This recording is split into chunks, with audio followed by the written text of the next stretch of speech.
On se retrouve pour le début de la partie World de cette semaine thématique Jurassic Park, Jurassic World. Et on commence bien évidemment avec le premier Jurassic World, intitulé simplement Jurassic World. Sorti en 2015 et réalisé par Colin Trevorrow, Jurassic World relance la saga en imaginant un nouveau parc enfin ouvert au public sur l'île Isla Nublar. Tout semble sous contrôle, jusqu'à ce qu'un dinosaure génétiquement modifié, l'Indominus Rex, s'échappe et sème le chaos dans le parc. On suit deux personnages principaux, Owen Grady, un dresseur de raptor, et Claire Dearing, une sorte de vice-présidente du parc, un peu comme ça. Ils sont chargés de sauver les visiteurs et reprendre le contrôle sur l'île. Bon, après, Claire Dearing a surtout sauvé ses neveux, mais c'est un détail. La famille en priorité.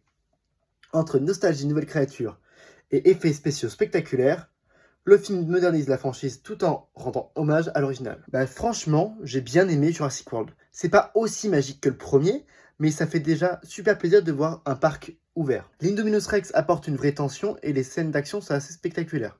Bon après, le DR hybride, une fois ça passe, pas trois. Hein. On en reparlera dans la semaine. Côté effets spéciaux, c'est assez spectaculaire. Bon par contre, je regrette qu'il n'y ait pas assez d'animatronique dans ce film. Il n'y en a qu'un seul, c'est la scène du brachiosaure qui décède, tout simplement. Mais ouais, parce que c'est quand même un des points forts de cette saga Jurassic Park et Jurassic World, c'est les animatroniques, c'est la performance d'ingénieur qui est réalisée sur ces machines-là, quoi. Côté histoire, c'est un peu le même ressenti qu'on peut avoir avec Star Wars 7, c'est-à-dire que il reprend les grandes lignes d'original sans jamais l'égaler.